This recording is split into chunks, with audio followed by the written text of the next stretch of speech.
Rouse, and I'll be letting the cat out of the bag, so watch out!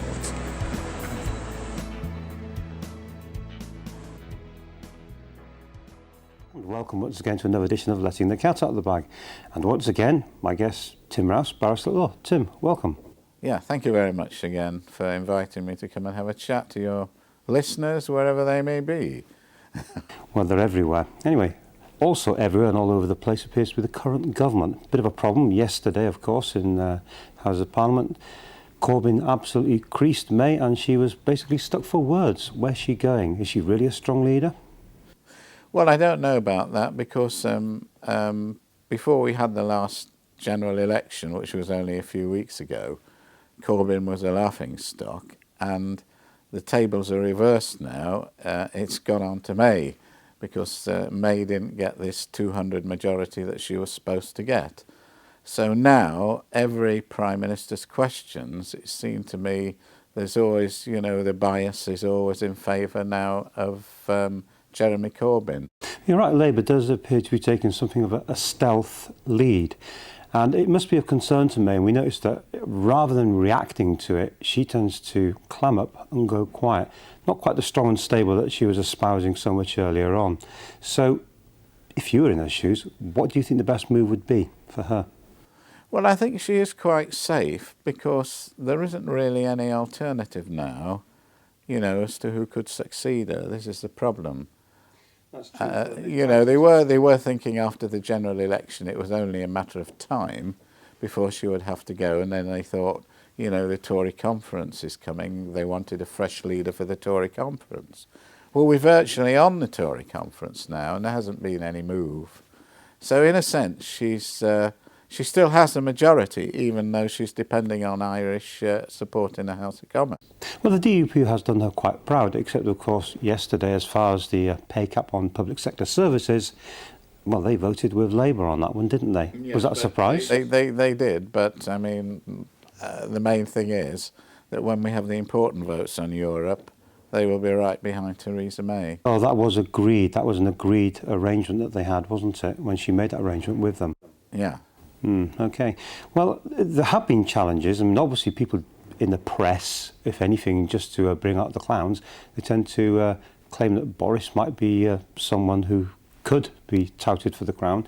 And yet Jacob Rees-Mogg is looking like trying to be a cause célèbre as a Conservative version of Jeremy Corbyn, if you would. Did you give him much wheel on that? Well, yes, because in the last Tory leadership elections we've had, it hasn't always been the favourite that's won. And a classic case was when Thatcher went, the favourite was Michael Heseltine, and he didn't win, and John Major came in. And so you've had these cases where you've had William Hague, for instance. The bookies gave him 66-1, and then he came in. Now, Rees-Mogg is doing quite well at the moment. He has got a lot of support in the party, and it's the party which will decide to a large extent who the leader is going to be. So I wouldn't say that Rees-Mogg is the outsider. I think he has a good chance. Well, obviously Jacob Rees-Mogg is proving very popular among the social network circles. I mean, he's buzzing the wires on the internet. He's being, yes, as I said earlier, he's being touted to be the Conservative version of Jeremy Corbyn.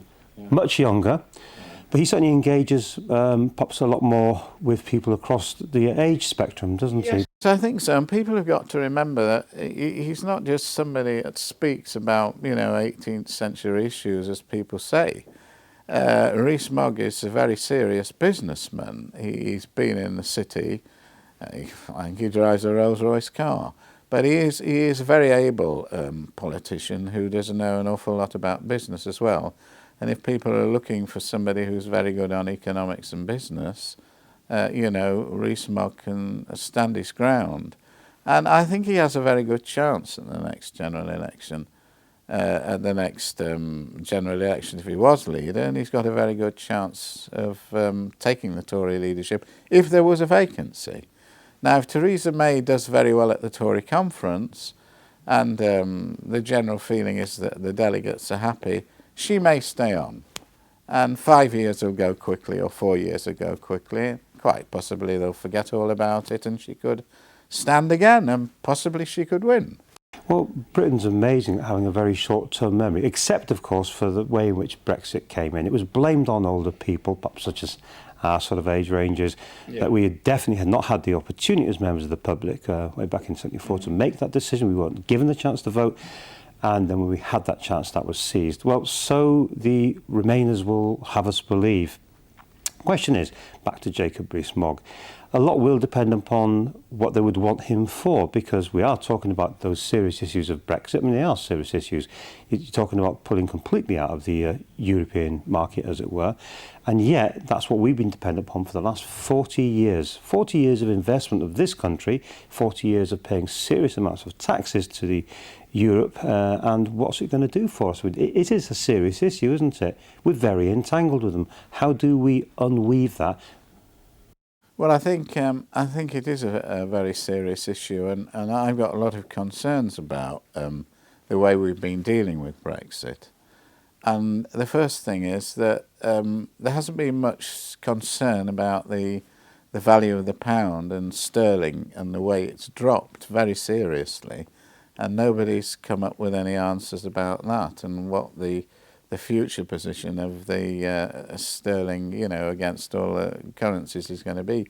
Now, some people say people are doing very well out of it, and they may be doing very well out of the sterling fall, but it's not a very good indicator of the strength of the economy. That's true, but are we not talking perhaps about a minority of people? If it was the majority of people, we'd be celebrating it. This is the issue that nobody really has taken up the real concern to explain. There is a further concern, and you referred to it earlier about that national health vote, that there's also serious concerns about the future of the national health if we pull out altogether. And there's another concern, is people are concerned, nobody's concerned, that the actual vote was very, very close. And if it's very, very close, people would suggest that instead of having a very serious break, we would have had sort of a medium-range break, what they call, you know, a soft Brexit rather than a hard Brexit. And in none of those areas of concern has there been much concern raised. So it's not only the debate, you know, the problem with the debate, should we go for this side or that side? There are a lot of issues that haven't been looked at. True, from an establishment point of view, and using establishment voice pieces such as BBC and ITV, because of course they have every reason to answer to government, they wouldn't be licensed otherwise. They tend to take the angle of giving a lot of opinion time to the Remainers, as it were. I mean, recently there was a small demonstration, not particularly sizable, that filled the Parliament Square, and it was quite well covered throughout all media, such as television. It was covered through radio, and no shortage of it in the printed press. So it really looks like that was the case, that the establishment is using its mouthpieces, if you do it by percentage of viewing and radio time, definitely they're using those media to put across to people, you know, we're listening to you, that's what you wanted, isn't it? But that's very, very hard when it comes up against the line of a democratic vote, which was lost. But as you've said, that was a very, very close call. The thing is that the media and people have got to look after minorities. The fact is we've pulled out and they're making the running, the Brexit people, so somebody's got to stand up for the minority. You know, they often say the test of a democratic state is how well the democratic state looks after minorities. Well, a final word just before we go for the break would be, leadership's not established. It's a little bit tepid. We've seen certainly the leader of the Labour, Jeremy Corbyn, doing very, very well when it comes to being very statesmanlike in the House of Parliament, and especially at Prime Minister's question time. Do you think it depends upon having a strong leader, or do you think we're going to be resorting to businesses coming up with a solution? Your final word on that one before we take the break, Tim. It's always the way we are now. It's going to be Parliament and government that will take the decisions, whatever businessmen say. All right. Thank you, Tim. Okay, well, we're going to go and take a short break now, and a word from our sponsors.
And welcome back to part 2 of Letting the Cat Out the Bag. I'm still joined, of course, by barrister at law, Tim Rouse. Tim, welcome back. A great tragedy happened in the summer. It's known as the Grenfel Tower fire, of course, and it was quite shocking. And the reason it was shocking was the sheer amount of people that lost their lives, and what is often forgotten in these tragedies is the amount of injuries, the amount of mental injuries that would have been sustained. So we're talking about a terrible tragedy. It's referred to as a tragedy in the press basically because there's a lot of claims that this could have been prevented. So prevention of serious issues like this that have come about, what do you think, in your opinion, having just generally read the papers and seen the media, what do you think might be the way to go forward? Well, I think this is a very big issue because there's so many issues that come out of this. I don't think myself that really it's been handled as well as it could have been handled. I'm particularly concerned that a lot of the victims and the people who are sort of connected to the victims are very disappointed. I've been to see the Grenfell building. What surprised me was how big the building was, and when it was built in the 1970s, I'm surprised really that people ever were allowed to build buildings ever so high.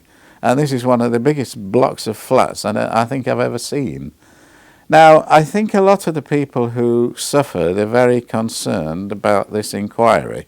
And I know you've got an excellent person who's chairing the inquiry, but the fact is, as with all inquiries, what's going to be discussed is always decided at the beginning.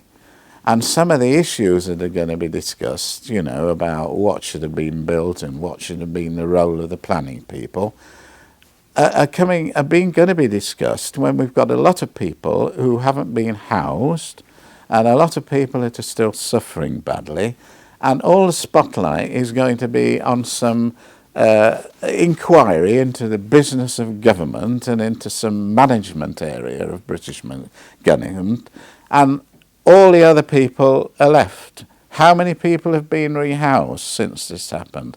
Not many. And how many people have sort of been resettled in their own personal lives after this? Not many. And who's responsible for letting this thing drag? What's happened to all this money that was given to these people? You know, that hasn't been accounted. And there doesn't seem to be any vocal voice. You talked about the press earlier and the establishment. They seem to be forgotten about them now.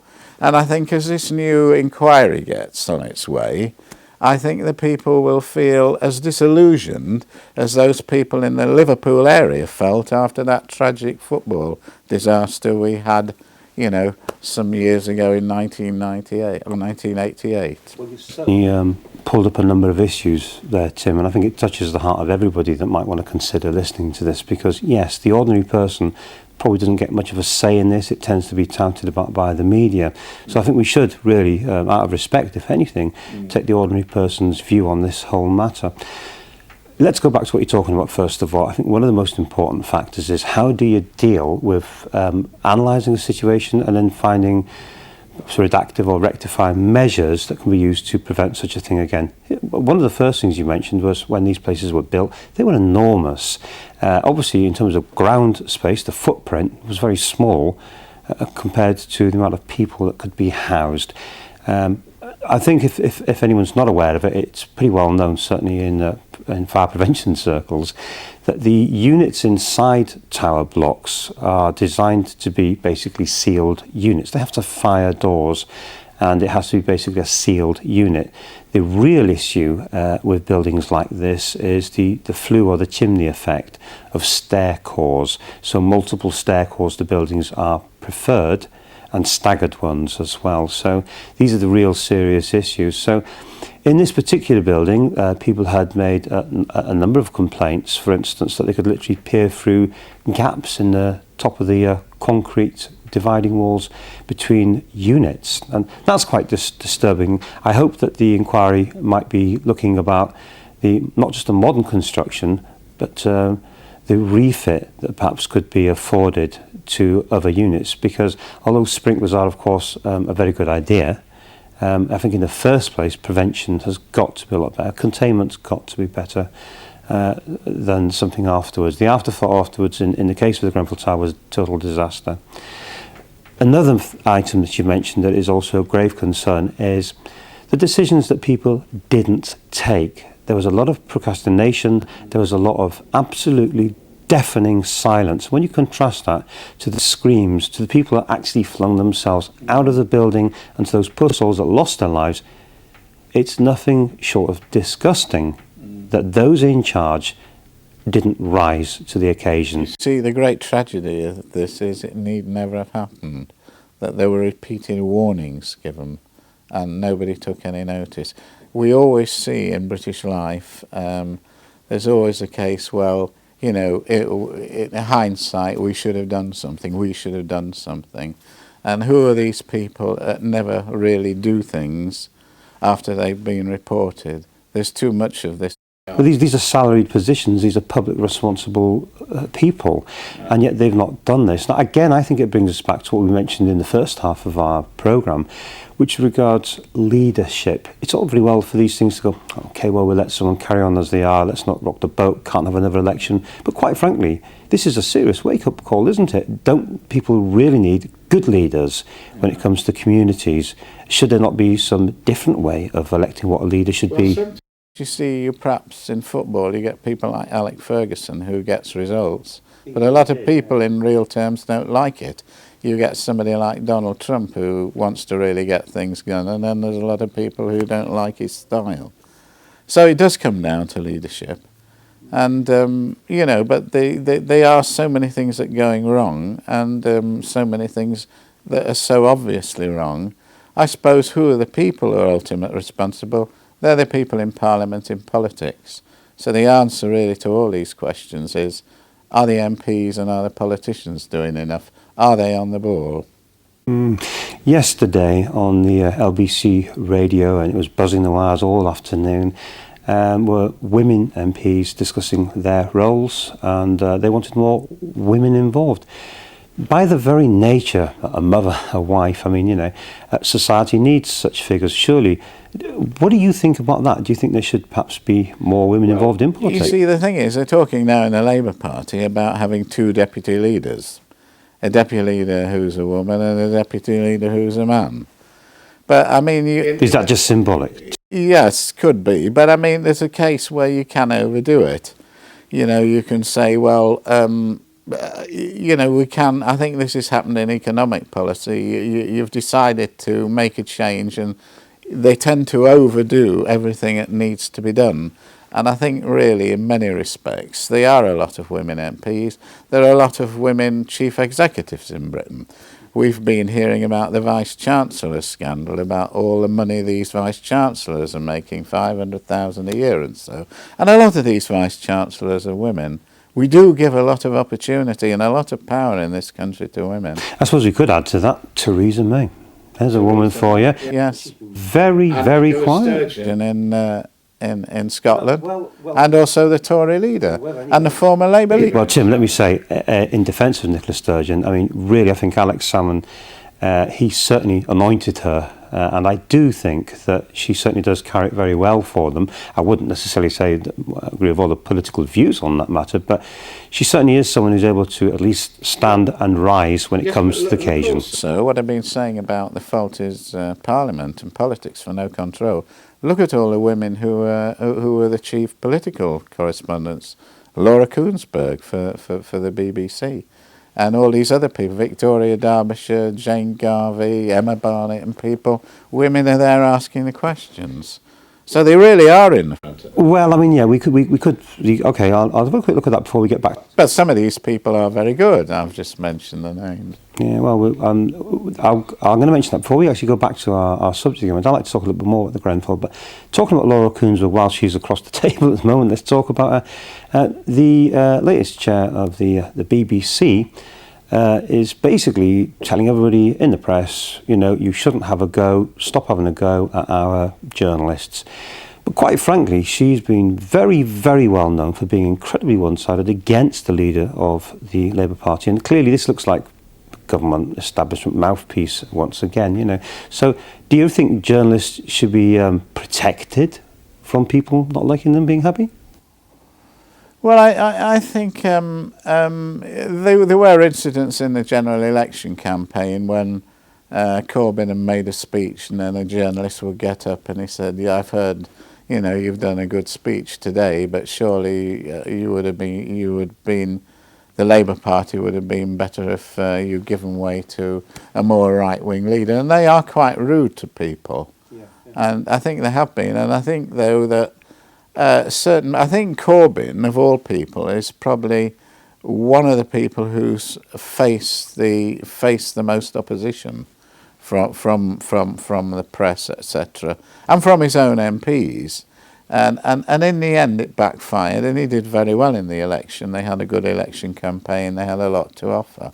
Well, it's something interesting. But there's some people who the press love and they praise. I mean, there was a politician years ago, Roy Jenkins. Everybody thought he was marvellous. You know, they never said anything against him. Although the Spitting Image show, that was a satire show, they really did give a different opinion on Jenkins, didn't they? They had him over good and proper, I'm afraid. Yeah. But anyway, Pat, what do you think? Perhaps they ought to bring that back. Well, let's say we could do, yes. Yeah. In 10 years' time, for example. I mean, suppose Corbyn and Koonsberg would sit down over dinner. Do you think there'd be? Would she be having more respect? Would she calm down and say, you did quite well with all the questions I was giving you? Or do you think there's something a little bit more personal side there? Because it certainly looks like it to the camera. There was one personality interviewer who was very relaxed and very polite with him, David Frost. That's true, yes. And he was very popular. He was a very popular interviewer, and he had a very popular show on a Sunday morning. Well, he did define a lot of other people, didn't he? Pushed them. He didn't say, "Oh, you haven't answered the question," but he got over what he wanted to say. Well, he certainly got over what he wanted Nixon to say, didn't he? I thought that was marvellous. Okay, one thing I'd like to just go back to is about the Grenfell Tower. Something that's really curious in my mind is a few years back there was a document drawn up basically to arrange to demolish the tower. Now, I'm not going to go down the route of conspiracy theorists, but I'd certainly invite thought on it. They were prepared to do such a thing, and yet on the other hand, they cobbled something together. But clearly, they didn't address the serious issues of what could happen. Well, you see, this goes to the root of the problem. But you see, the problem is, unless it's in the inquiry, that it won't be dealt with, and those are the very issues that should be looked at in a public inquiry. And as I mentioned before, was it a missed opportunity? Is what I'm saying. A public inquiry, that the answers are determined, you know, at the same time as the questions, because they determine, you know, what's going to be asked. I mean, perhaps a better form of inquiry is to have a committee of MPs, rather like the select committee questions, where you have a select committee of all the parties in the House, and they bring, you know, chairman of industry or prime ministers to answer questions. And that might have been a better approach. And therefore, we've only got one thing to consider regarding the Grenfell inquiry, haven't we? Was it poor leadership? Were poor decisions made? Will this really be addressed? And will it change the future of the lives, not just of other people, but those people that suffered throughout that tragedy? So we've only got to find out in time, I suppose, what really happens. And it remains just to say thank you very much to Tim Rouse. Thanks for joining us today. We hope to have you again on the show another time. Yeah. Well, thanks for watching.